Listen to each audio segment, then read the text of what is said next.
Hey everybody, welcome back to the Vestibule of Heck podcast, episode 9. I'm Brendan. And I'm Mitchell. Hey man, it's been a while. What are you up to this week? What I'm up to this week is not important, grand scheme of things. Alright. The Vestibule of Heck podcast has suffered a great loss this week.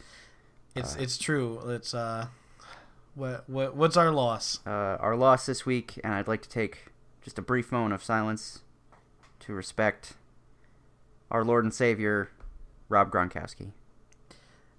He is out of the season with a back injury. I believe so. He had some surgery on, I believe, Friday.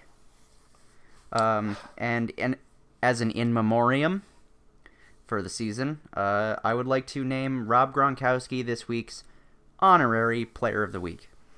So, by doing nothing, he still wins because he is Rob Gronkowski. Well, also, I don't know if you saw this video. On Friday evening, a video came out of Rob Gronkowski for the first time after his surgery with a walker, saying, quote, "Dance floor, tomorrow night, here I come." He just, even when he can barely walk, Rob Gronkowski is a treat. Mere hours after surgery. Major season-ending surgery. He's a champion. He is. I can't believe it. Nothing. These things come along once in a great while. These magical things that just make the world a better place. Of which he is one, yes. Which he is the one. He is like the Neo in the football matrix. So, but as an aside, I suppose, just getting off Rob Gronkowski, as we should probably do, we're going to name a retroactive player from last week since we weren't here for you. We're sorry. We missed you. I missed you.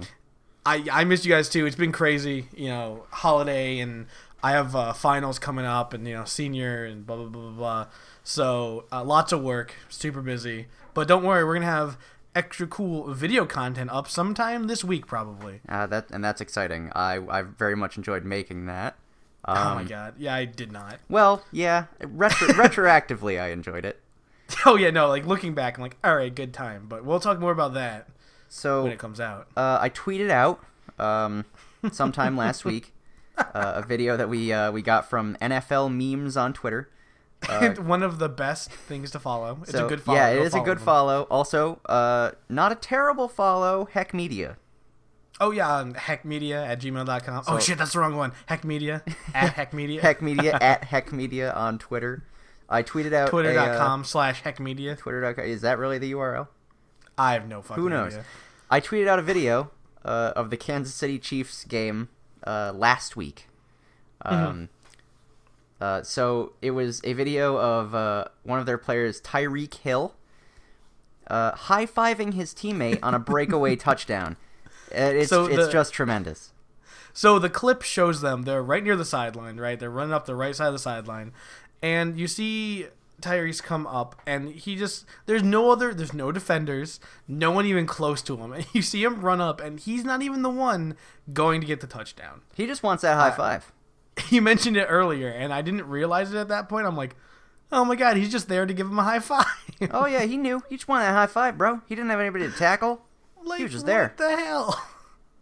This is something that I love about sports in general, sports culture, namely. It's very heavily rooted, especially team sports, in, oddly enough, teamwork. Oh, you don't say. And gaining that kind of rapport with your buddies, with your guys, really making not just a team, but like an alliance, maybe a fellowship, of the ring. Of the ring. To the Super Bowl ring. Did I tell you what I did the other day? No. Oh, the quick aside from football, me and a couple of my friends sat down and watched all the Hobbit and Lord of the Rings movies in a row. You know what I think would be a fun little thing to do? What? Assign members of the Fellowship of the Super Bowl ring. Ooh, okay. Well, all right. Are we going full Lord of the Rings rules where there's actually 20 rings? We have to give them to No. Just the linemen get 3 rings. No, the quote unquote Fellowship of the Ring. Your Gandalf and your Frodo and those guys, Samwise. Yeah. The guys who are Fellowship. going to put the okay. Well, I think Gandalf. obviously Gandalf. Tom Brady. Okay, yep. Tom Brady is Gandalf. I'm gonna say Gimli is Rob Gronkowski. Yeah, that makes sense. Who the fun one? Who's Gollum? Ooh, who's Gollum? Colin Kaepernick. But he's never won a ring. Yeah, exactly. But Gollum had the ring for a long time, and it He did, but he also had to kill his brother to get it. Just saying. I mean, yeah, but we gotta. Who's been like ring chasing the longest? Like who has just not gotten a ring? Oh, that's Tony Romo. Tony Romo is Gollum. Tony Romo is kind of Gollum. I think because you know how Gollum has a split personality. I think the Smeagol, the Hobbit, that's Colin Kaepernick, and then Gollum is it's Tony Romo. It's Tony Romo. Jeez, poor guy. I really want to know who's gonna be Elf Boy. Who's gonna be Orlando Bloom? Oh, you know what? AKA Legolas. Whose name I couldn't remember for a minute. You know, the only reason I made Tom Brady Gandalf is because he's like the old guy. Yeah. That just like knows everything about the ring. But he is kind of also the pretty boy. He is also the pretty boy. You know what? Have you seen his mouthpiece? You know what? You know what though? I think in the modern age, maybe Russell Wilson. I'd give it to Russell Wilson. Yeah. He's very like well spoken. You know, elves are AKA filthy knife ears, are very. I see you have some strong feelings about elves. Elves are the worst. I hate elves. They're either kind, high elves or wood elves. They're awful. But yeah, they are very like skilled and swift and deft. Who are we missing? Frodo. Who's Frodo? That's Tom Coughlin. Tom, former coach of the New York Giants. Tom Coughlin, yeah, he kind of looks He looks a little Bilbo-y, actually. So you're saying if he's Bilbo, Frodo would be his successor, Ben McAdoo? No, see, I would go one step further. Rex Ryan. What? Rex Ryan has nothing to do with him. No, I know, but they're very similar. Like when you talk about like New York sports, right? Those are the two, like I mean, Rex ones. Ryan has coached 2 New York teams now. Exactly. So I would give it to him. Are we missing anyone? Yeah, Gandalf. Samwise. Samwise. Oh man, who's Sam? I mean,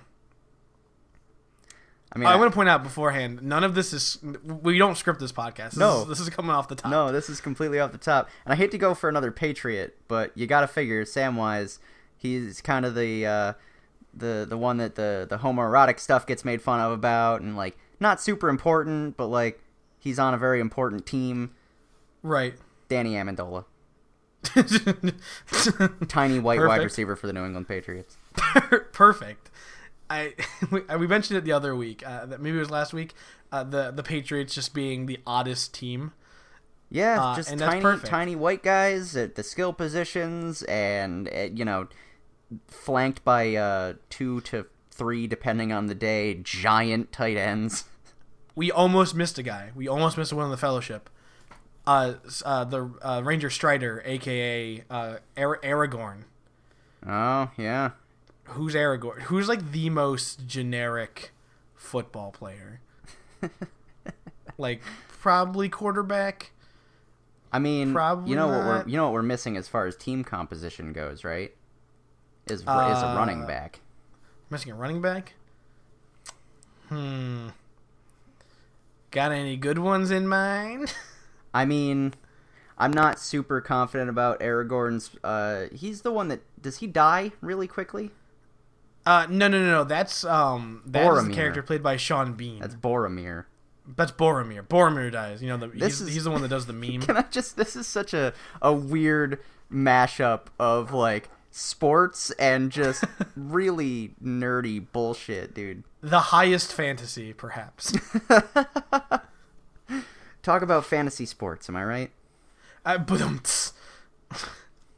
So I think we're just gonna give Aragorn is to whoever is going to replace. Wait a minute, no, I got one. Bring it. Jeremy Shockey. But he's not even in the league anymore. I don't care. I like Jeremy Shockey. For like 10 years. I know. I only know old Giants players. Leave me alone.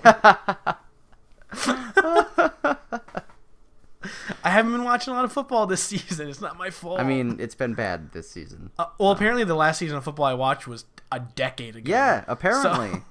So... I mean, I don't blame you for not caring about anybody other than Gronk, but, you know. Yeah, I mean, you know, I think I get most of my sports information from Twitter. But namely, I look at a lot of my sports stuff. I start in one place all the time, is the Not ESPN Twitter page. And this is actually segue into what I want to talk about first. Yeah, because we also talked about the NFL memes, and they do a lot of that. And any kind of social media or any form of that website, whatever, fake news outlets, who are all just like parody. I think parody is one of the highest forms. Parody and satire, right? Because should we spell out the difference between parody and satire? I mean, yeah, sure. They go hand in hand, but sure. Well, they're two sides of the same coin. They both kind of start out to do the same thing, but satire is kind of to prove a point. Parody doesn't have to prove a point. So like something like a satirical work. My favorite one is Jonathan Swift's A Modest Proposal, where he then proposes to the English that to solve their poor problem, they should eat orphans. Yeah, I'm a big fan of that one. That's a pretty... And skin them and like use them for things. Right, so that's satire, right? Because it's like, here's a joke, but also you're stupid because blah blah blah. But like parody is like Saturday Night Live, where they're parodying it, but they're not offering any kind of they're just borrowing likenesses to make jokes. Yeah, and it's not as if SNY or SNY. I want the Mets to play Sports again. Network. Yeah. I'm not saying like SNL. I'm not like trying to take the piss out of them. They do some funny shit, but like typically parody. They do satire sometimes, but it's mostly parody. But nothing wrong with that. They're a comedy group. It's not they're not a philosophical it's giant. Mm-hmm. It's like my favorite Twitter account. I think our favorite Twitter account, honestly. Nihilist Arby's. I actually have another one for you. Okay. Kierkegaardashian. Oh! You mentioned this once. Yeah, the combination of the tweets of Kim Kardashian and the philosophical ponderings of Soren Kierkegaard. It is. I mean, that's just. Something I love about the internet and will always love about the internet is that it's free to be funny, right? You don't need to do anything. You have to open up a Twitter account and just start. Well, and the beauty of now on the internet also is you can be funny in any format. You have long form in video in YouTube. You have short form in video in stuff like Instagram and Vine. You have stuff short form in text with Twitter. You whatever your joke is, there's a venue for it. Right. All you got to do is learn your platform, and then you too could be successful. Yeah, you too, as if we are. Right. Yeah. No, we're wildly successful. Hey, do you know how many people are liking us on Facebook at this point? Oh yeah, almost 300. Almost 300. I want for Christmas. The only thing I want. I sent my letter to Santa. I actually emailed him. I emailed Santa. You know you can do that. Yeah. Santa has an official email. Yeah, you can also watch him on the NORAD website on New Year's Eve. Oh, right, the Crazy Person website. Yeah.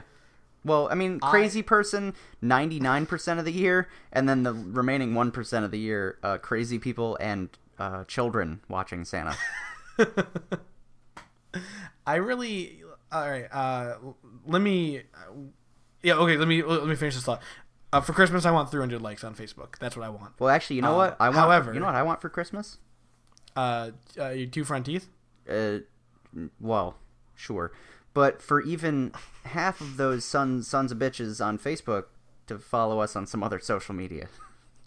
Yeah, I think the thing with Twitter, our Twitter especially, we don't really use it for anything but shilling, and I think we need to stop it. Yeah, we'll do that at some point. I just meant YouTube, mostly. Like, watch our stuff. Also, yeah, you pieces of shit. Where have you been? Watch our stuff, Facebook people. Well, see, people who are already listening aren't pieces of shit. It's true. But they should tell all their friends who aren't listening to stop being pieces of shit.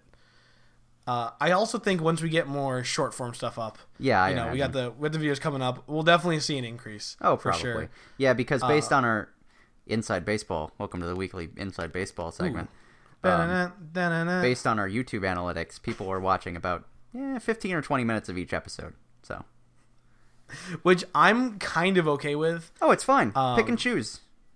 Yeah, I think that's like, if you want to consume this part, consume this part. We probably talk about 15 to 20 minutes worth of interesting things in an hour. Yeah, it's...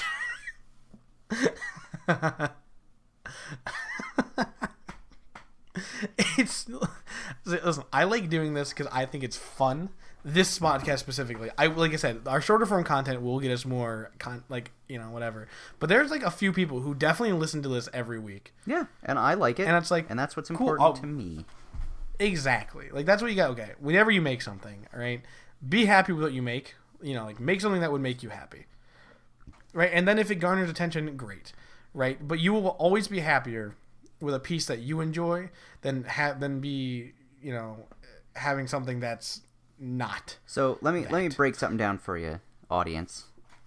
Yeah, listen, audience. Love you guys. Hecklers. Love you, hecklers, which I'm actually really attached to at this point. That's a good name. You're fucking welcome. Yeah, love you guys, hecklers. But a big part of the reason I do the podcast is because I don't get to talk to my buddy Brendan enough, and this is an hour every week where we just sit down and talk about bullshit. So look at that. Yeah, so this is a lot of fun for me, and if it's fun for you guys too, that's great. Yeah, but if it's not, fuck you. I mean, if it's not, I'll probably continue to do it anyway. Yeah, no, exactly. And it's cool. We get to look at news, get to look at sports. It is like an hour of my week, and then like the time afterwards where it's like, okay, I'm just making this thing. I'm just gonna throw it into the ether and have fun, and because some of the best things were just made from people just having fun. It's true. Like one of my favorite all time pieces of what I call best art is Jackass. Yeah. I have a deep and unending love for everything Jackass and the pre-Jackass Camp Kill Yourself, which is also fantastic. Yes. That's actually done by Bam and his brother. Bam and Jess. I think his name is Jess Margera. And it's awesome. It's a lot more skateboarding stuff, but they also do like skits, and it's Jackass with more skateboarding. Yeah, it's Jackass plus more Bam Margera. Exactly. Which early Bam is okay. Yeah, I know about okay. I know about your vendetta against later in Bam life. Margera destroyed Tony Hawk's Underground 2 for me when I was a kid. And when you were in your late teens. And in my early 20s. Basically, my whole life. Basically, since that game came out. All right, so little history. I love skateboarding. I'm super interested in skateboarding. I like to skateboard. I like skateboarding video games, of course, because I like, I used to play a lot of video games. Not playing a lot of video games recently, but it's just work. A lot of stuff to do. And so I was always into the Tony Hawk games, right? For like, PS1 and N64 and all that. And so, my favorite one was Tony Hawk's Underground. I played it on the GameCube. It doesn't really matter. And then the second one came out, and I was so excited. And then it was like half the game was just Bam Margera being loud. It's just, why? Why'd you have to go and ruin a good thing? Because like the first game or the Underground game, you were like, you're like a young skater, and you like joined a skate crew, and and then you like became famous and had adventures, and it was really cool. And the second one is just like, it's Team Tony Hawk versus Team Bam Margera, and you go on a quote-unquote world destruction tour. You literally ride a Segway at one point, like an exploding Segway. It's so patently like late 90s extreme sports. Right, well, actually, it's that early 2000s edgy extreme sports. Right? Because like in the late 90s, it was very much like, yeah, it's like alternative sports, X Games started to be a thing and all that kind of stuff, but like it still had this really kind of innocent-y kind of vibe to it. And then unfortunately, because of stuff like Jackass and stuff like that, it became punk culture, which for me, like I said, I was always into, I used to ride Birdhouse. I don't ride Birdhouse anymore because their boards are too expensive. But I used to ride Birdhouse, and it was all like very wholesome-y kind of skateboarding, which is funny to say now. But then Bam Margera ruined it. Fuck you, Element Skateboards. That might be the best "well, actually" I think I've ever heard. Well, actually. Well, actually, it's just. Let's talk about something I that's know. not You're very Margera. passionate about very strange I heard the things. word dumb almost come out of your mouth. Eh, I heard that. not gonna deny it, but I find that the things that interest me the most are never the things that interest anyone else. And I'm not trying to be like a snowflake, right? I'm not trying to be edgy and cool. I'm sure there's a skateboarding niche that would agree with you about Bam Margera ruining Tony Hawk's Underground 2. It is, and it's a circle jerk, and it's on an image board. And But I think especially around the time it came out, he was super popular. Who, Bam? Yeah. Or Tony? Yeah, Bam. Oh yeah, because he was big. He teamed up with Element, and Element was like the big. It was like Element. World Industries was big then. Birdhouse was big then. Flip, Girl, and so they were part of like the big six. I don't even think World Industries was really that big at that point, but I would say big five. And they were like the edgy ones. They were the new edgy kids in town. And they used to make a lot of cool videos, right? And they used to have a lot of cool stuff, but it was always steeped in edge. Like it was like the Shadow the Hedgehog of the skateboarding universe. Yeah, wasn't there one of those skateboarding games where pretty much your whole thing was going around taking like extreme videos and shit? Oh yeah, I mean there's a bunch of those kind of things. It also kind of spawned more. There's one game in particular I'm thinking of. It's BMX Triple X, which is sounds like porn. Oh well, that was basically the point. I mean, it was. I don't know if it was M rated, but it was definitely high rated. And it was like the whole point is like you were scantily clad women on BMX bikes. Oh, that's right. I remember that game. BMX Triple X. Yeah. Oh yeah. If you show the cover to people, they'll just be like, "Oh, I know that for some reason." Most people haven't played it, but you've seen it. They've been around it. Maybe not played it, but it's been around. Well, you remember when you used to get like magazines? Like you actually used to subscribe to magazines. Yeah. Like I had a subscription to what was it? Game something for a long time. Game Informer. Game Informer. That's what I had. Yeah, that sounds I had about a Game Informer, and then I also was subscribed to Thrasher for a while, which is like the big skateboarding magazine. And it's just like if I got my old issues out of my attic, you could see the transition from like skateboarding and like, hey, look, we're doing new tricks and like we're making stuff up and it's cool and like it's new and hey, look, we set a big competition in Ventura to like, oh my god, I'm Bam Margera. Look at my fingerless glove and my misfit shirt. I'm a cool guy. So, speaking of extreme sports, fuck you, Bam Margera. I mean, Continue. Sure, I'll back you up on that stance. Hell yeah. Fuck Heck you, Bam Media Margera. does not like Bam Margera. Bam Margera, heckmedia@gmail.com if you want to defend yourself. Yeah, write for us. Come skateboard for us. Please come and skateboard for me. But some extreme sports were in the news this last week. This is related to BMX Triple X. Yeah, BMX Triple X, because it is both extreme and for some reason arousing. And so, ooh, hey. I'll give you the headline. Little neck tickle there. I felt A little neck tickle. I'll give you the headline. Ready? Hit me. Man rides bike through foam blob and lives to tell the tale. I think my favorite part about who wrote this, written by Michelle Toy. The introduction to this article was incredibly well written. If I could, I'm just going to read the beginning part of this because as a student of literature and writing, I appreciate this because this person must have had a blast. Please. Writing this. Please. Santa Clara, California. There was a slight chill in the air on a bright fall Friday in Santa Clara. It seemed like a typical way to end the week, but something was amiss. A substance had been awakened inside Hangar 7 at Signature Flight Support on Martin Avenue. It was bubbling, brewing, waiting to unleash. At around 11:30 a.m., the floodgates opened, and the foam spilled out of the vents onto the street, swallowing up an entire parking lot into its fluffy mass. That is some intense writing. The phrase "foamy abyss" was used once. Frankly, underused at one time. Should have been used several times.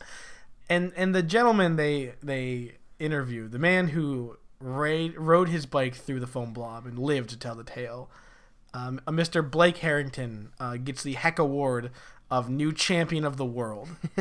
He gives his deep and thoughtful reasoning on why he went through the foam mass. Would you care to share that? I would. This is a direct quote. They interviewed him. There's a video. I'm on the Fox. Was it Fox 2? Fox Santa Clara. 2, Santa Clara. Fox 2. And I quote, "Yeah, someone had to do it. We were on the other side, and the officers over there were like, you should ride through it." And I was like, all right, you guys don't mind? So we decided to do it. A hero, the a officers, champion. The dude bro officer on their side is like, dude, you should ride through that. He's like, all right. My favorite. And then later in the article it says, Harrington said the foam felt like soap and admitting to be, quote unquote, that guy. Yeah, well, I mean, he's probably He's that. right. Well, he's that guy, like, in the best sense of that guy. Oh, yeah, like in a totally non-negative, totally 1,000% that guy. Yeah, because usually that guy is the champion of the world. Usually you think that guy, and it's like, yeah, he's that guy. Like, hey, fuck that did guy. that douchebag behavior. But, like, no. This guy, he's that guy. He's that guy. You hear about that guy, dude? Oh, my God. It's all about the cantation, baby. I also, a little bit farther into the article, he also said that at some point he crashed into a street sign. You know, and that's actually a baller move on his part. No one ever would have known.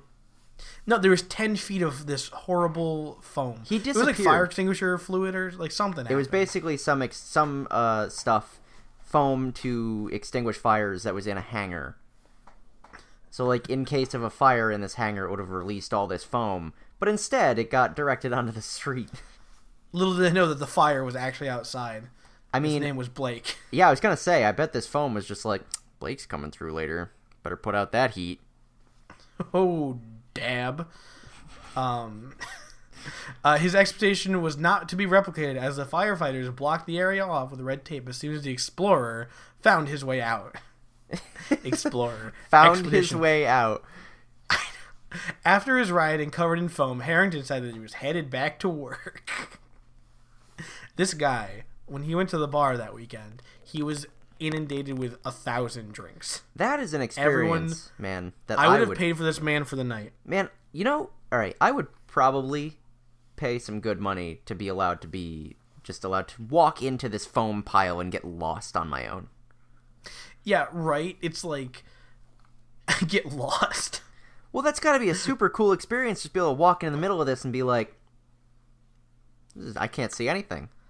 It's like, you know, like if you're in like a field and there's like a lot of fog around you. Yeah, I was actually just going to equate it to that. One time when I was a kid. But it's fluffy. Yeah, like one time when I was a kid, we had like a soccer practice and we would practice in this field that was like kind of in a divot. At the old middle school, yeah? Yeah. So, and we used to have football practice when there, it got super foggy, you couldn't see more than 10 feet in front of you, and it was super cool. Because you knew there was a bunch of people around you. You couldn't see shit. Yeah, when we used to do sweat downs to make weight in like, you know, like middle school and stuff for football. Also, we'd get there at like 4 in the morning, 5 in the morning, and just the fog was endless. It's awesome. Yeah, and Blake Harrington got to ride his bike through that after police officers told him, "Hey, dude, you should do that." I am viciously jealous. I kind of want to go to the other side of this. The dingus of the week. I want to give a little bit of a shout out to perhaps, you know, I don't really know how to really see this guy. He's apparently a burglar. All right, this is ABC News. Man charged with burglary after being stuck in pizzeria vent. Now, so immediate thought, Ninja Turtle. Yeah, well, I mean, as somebody who works in the pizza industry, there's usually a lot better ways to get into a pizzeria than the vent. Like a crappy back door. Yeah. Actually, that's how my pizza place was burgled once. Oh, yeah? Yeah. Well, that was me, apparently. Now I have a suspect. Fuck. I've been found. Yeah. So a man rescued from an oven vent at a Western New York pizzeria is now facing burglary charges. Apparently, he's 53 years old. 53-year-old Richard Graham. And a prior of offender. Rochester. Right. Apparently, this is not his first pizza-based rodeo. He was sent to county jail without bail because he is a repeat offender. I like to hope that by repeat offender, like, they meant he got caught in another pizzeria's vent before. Like, every couple of weeks, they find him in a vent. Like, fucking... Richard, stop. Goddamn dick. Stop getting stuck in these vents. Dang it, dick. That would have actually been a better headline. 53-year-old dick gets stuck in vent. I'm sure that was the first draft before they sent it to their editor, and they just got a big like sad emoji, or an angry emoji back, like in an email, or just the word no. You can't deny it would have been better though. Look, in this day and age, if you want print media to survive, you gotta be a little edgy. Gotta get that Bam Margera edge. I think they could have done. Also, it's now just hitting me how viciously Freudian this is. What, a dick getting stuck in a vent? Right, because that's so easy. That's easy. Yeah, I mean, and easy is typically Freudian. Freudian is a non-thinking man's psychology. Oh my god, it's just like everything's a wiener. You just look at things like wiener. Well, yeah, everything is either a wiener or the result of a wiener. Right, and everyone either is doing everything because they have a wiener or because they want a wiener, like that. Thanks, Freud, for literally nothing. I think the most that Freudian psychology told us about was Freud's psychology. Yeah, Freud has problems. Yeah, that dude had some problems. Like a little Oedipus complex in there. He may have projected them onto everybody else, but dude. Yeah, that's what it is. Freud was just projecting the whole time. Yeah, maybe check the mirror, bruh. He was like, he got mad with his friend. He's like, "You're only doing that because you really want to see a dick," and he runs away. Fuck was that about? That was bizarre. Man, that would make a great animated cartoon TV show. Little Freud. Little Freud.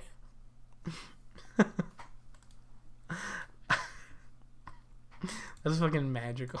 Goddamn magical. Oh man, speaking of magical, let's talk about the football game of the week. Oh yeah, here's a new segment we're gonna go ahead and try for you guys. Let us know if you like it, even though you never talk to us. That was sad. I mean, I'm calling them out, man.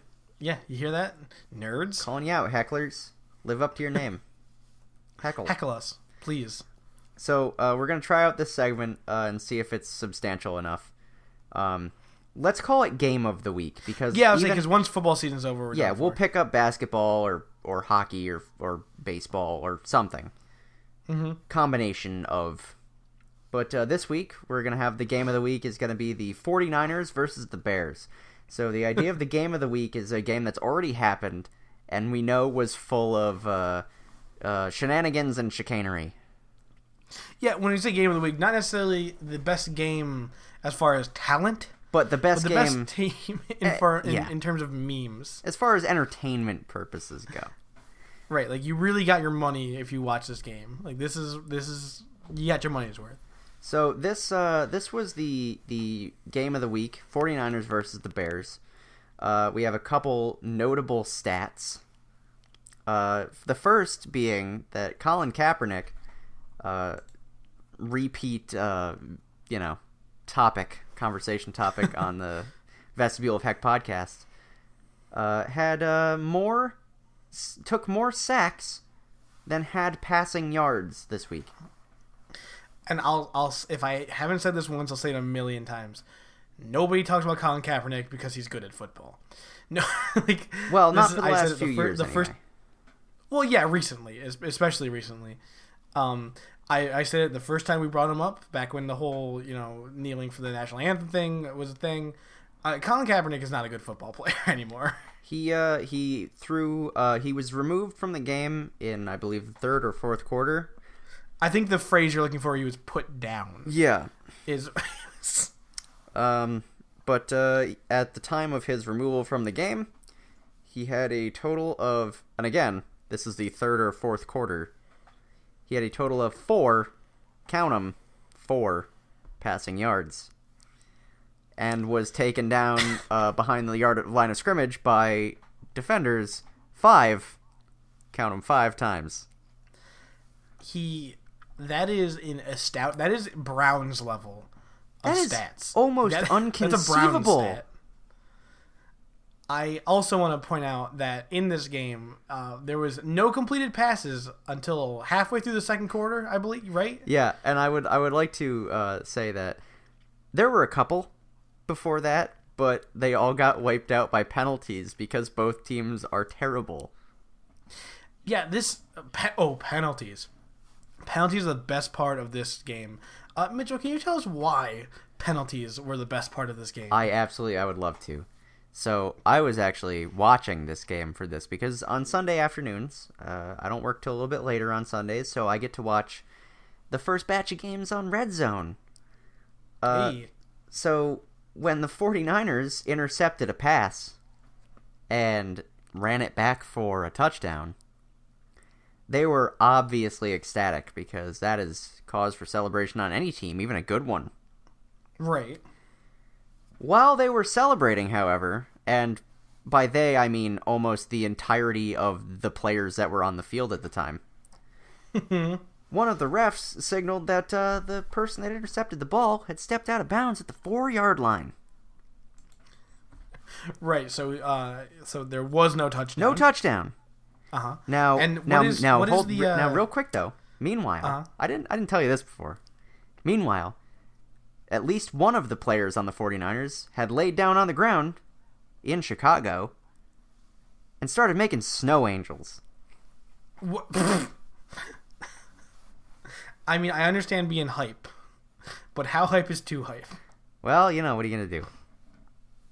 He was on the ground, he was making snow angels. Now, because they didn't stop this celebration, it just kept going and going. They were eventually flagged for excessive celebration. Uh-huh. Now, normally, if you get a touchdown, that's not a big deal because that's assessed on the kickoff. You just kick off from 15 yards further forward. Not a huge deal. Or 15 yards further back. Not a huge deal. Right. Whatever. You know, you lose a little field position. No biggie. However, since the guy stepped out of bounds, it changed this great turnover play from a 1st and goal at the 4 to a 1st and 10 on the 19. and please, the icing on the cake of not only did they not get a touchdown, not only did they excessively celebrate, the ultimate payoff. Go for it. They went 3 and out and had to kick a field goal. They were there. They were right there. And they just screwed themselves. Because if they didn't excessively celebrate, they would have been on the 4. And they would have had a lot better chance than being on the 19. Yeah. They cleared 4 yards at that point. They did. From the 19-yard line. They didn't get a first down afterwards. So they didn't get a 1st and goal. But from the 19-yard line, they definitely got past the 15. This game, the 49ers and Bears game, is exactly what's wrong and awesome about football this season. It was really the gift that kept on giving. I think this is. It's still a little. It's not super early in the season, you know. It's but there's still a lot of games to play with the playoffs and stuff. I mean, I think we're week 12, week 13. 12 or 13, yeah. But I'm gonna say this game might be the epitome, the cross section of this whole season of football. I mean, just not a lot of big plays. Nothing's really happening except for nonsense. You know, with the person throwing the dildo on the field and like. The only reason that football has been enjoyable this year, has been the outlier kind of goofy, fun stories. Yeah, exactly. And I mean, that's actually why I started Player of the Week. Because the Gronk. Because we needed it. Yeah, because it's just the games are not fun to talk about this season. With the exception of a couple, but you know. Well, yeah, there's always going to be, like, statistically, yeah, a couple of them are probably going to be pretty good. But for the most part, on the whole, yeah, not a lot of fun. Yeah, I just want baseball to come back. I'm getting like, I'm shaking. I'm getting the shakes. I'm like, well, see, baseball went out right this year because they had such a great ending to the season, and then they were followed up by what is thus far a mediocre and boring football season. Yeah, it really kind of like, it's like when you have something that's like okay, but you have it next to something that's really bad. The okay thing is like, huh. Yeah, so it's actually way better than interesting that baseball, the sport that people have been saying is struggling for the last probably 10 years, is actually gonna look pretty good compared to this football season, where people are, you know, expecting something and really not getting it. So with the impeccable timing of these two things, conspiracy, put your tinfoil hats on, hecklers.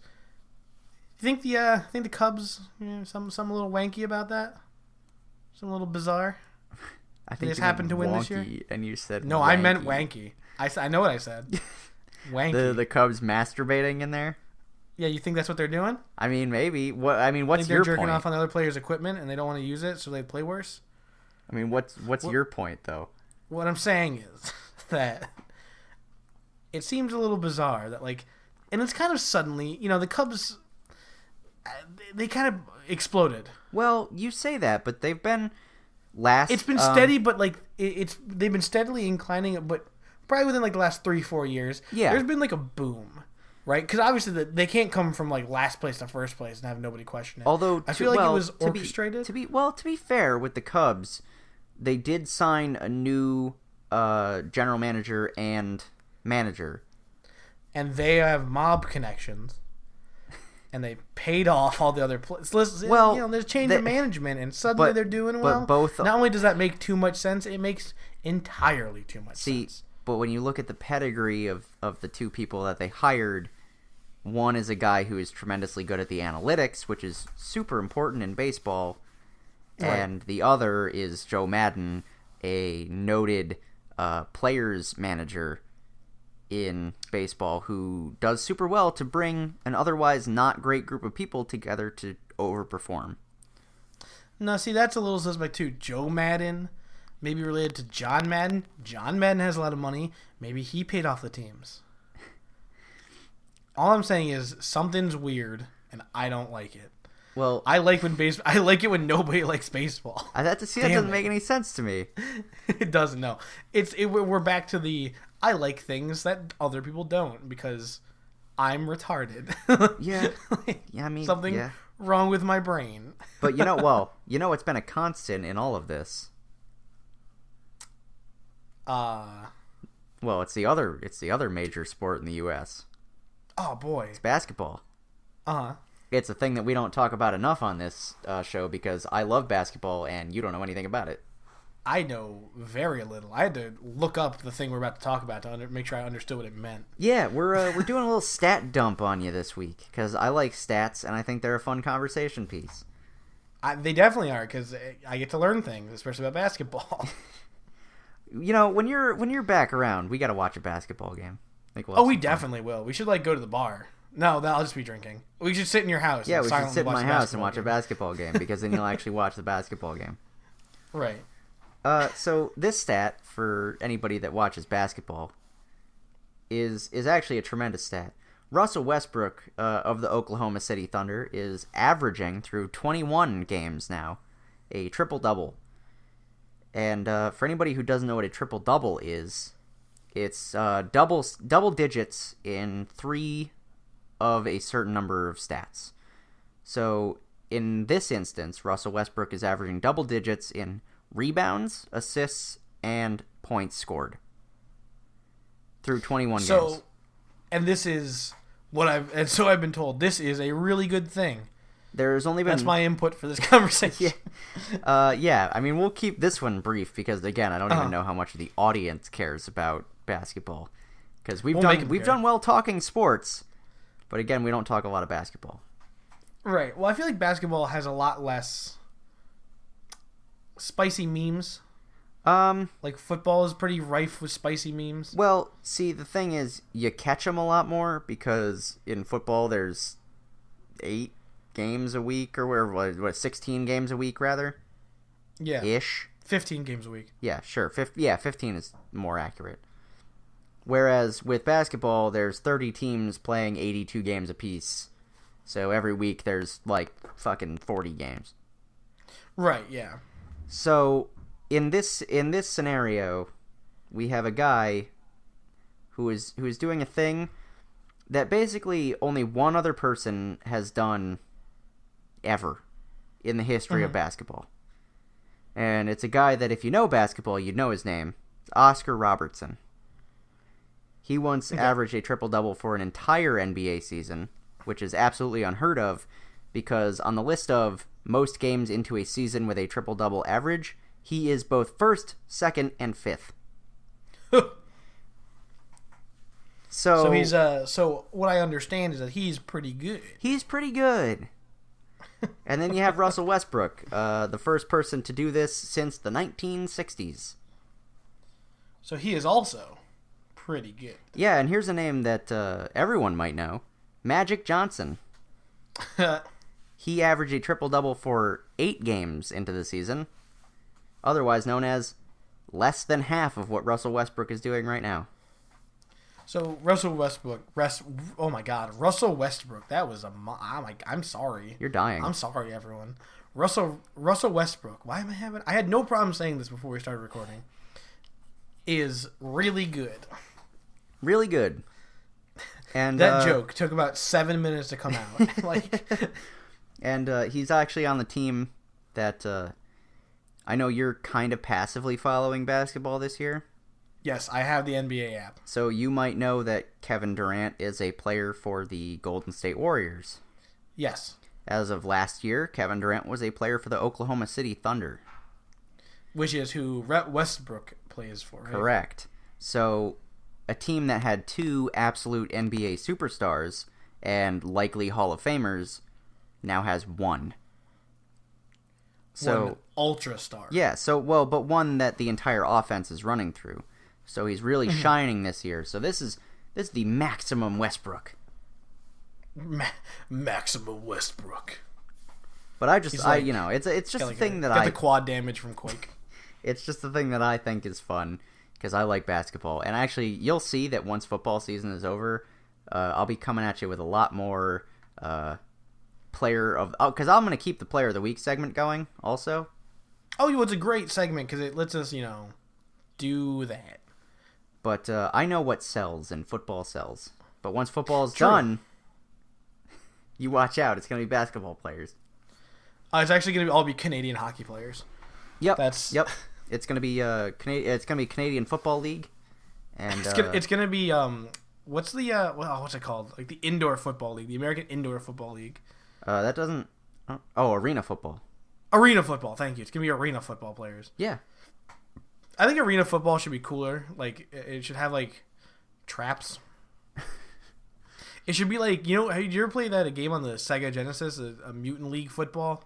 I did. Yeah, it's like crazy, right? It should be like that. With have you ever I'm not prepared enough to read or talk about this story necessarily, but have you ever read about or heard about the guy that used to play for the Giants that ended up playing arena football and he was like 400 pounds? Holy crap. Yeah, he was. No. And you want to guess what position he played? Center. You want to guess again? Quarterback. Quarterback. I don't know how to feel about this. Was he like really fat or like unbelievably buff? I believe he was really fat. Yeah, he got really fat.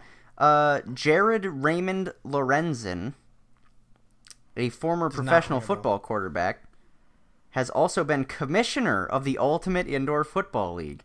He was signed by the New York Giants as an undrafted free agent in 2004. He played college football I should know about at that. That was Kentucky. 10 years ago, Giants. I should have known that. Lorenzen earned a Super Bowl ring with the Giants as the backup quarterback for Eli Manning. What? His Why do I not know nickname this was guy? Hefty Lefty. And now he's the heftiest and the leftiest. Yeah. Oh my god. So, so after his stint with the Giants, he went to the Colts, and was waived for the final cuts of the 53-man roster. He then played with the Kentucky Horsemen of the Arena Football League. The team went bankrupt. He found his calling. The team went bankrupt Oh my god. and was dissolved in Arena October of football. 2009. After the Horsemen folded, Lorenzen retired as a player. On March 23rd, 2010, he was hired as the quarterback's coach at his alma mater, Highlands High School. That's weird. You want to know what's even weirder? Did they go bankrupt too? In They shut the school down? He bankrupted a high school. No. In 2011, Lorenzen went back to pro football, this time working as a general manager of the Northern Kentucky River Monsters of the Ultimate Indoor Football League. Please tell me they also went out of business, please. Still wanting to compete, and despite being well over 300 pounds at the time, Lorenzen resigned as GM to become the team's starting quarterback. What a madman. Lorenzen had a highly successful season, winning the league's MVP award. So he quit his own team to be part of his To team. be part of his team. This man is a madman. He's the best, though. I love this guy. He's not my favorite player. Player of the week. Go away, Rob Gronkowski. But just kidding. Love me, senpai. What's his name? Lorenzo? Jared Lorenzen. Jared Lorenzo is my new... Do you want to go get Jared Lorenzo tattoos? It's Lorenzen. Lorenzen? Do you want to go get Jared Lorenzen tattoos? Yes. Yes, okay. Just get Hefty Lefty on our left butt cheeks. Hefty Lefty.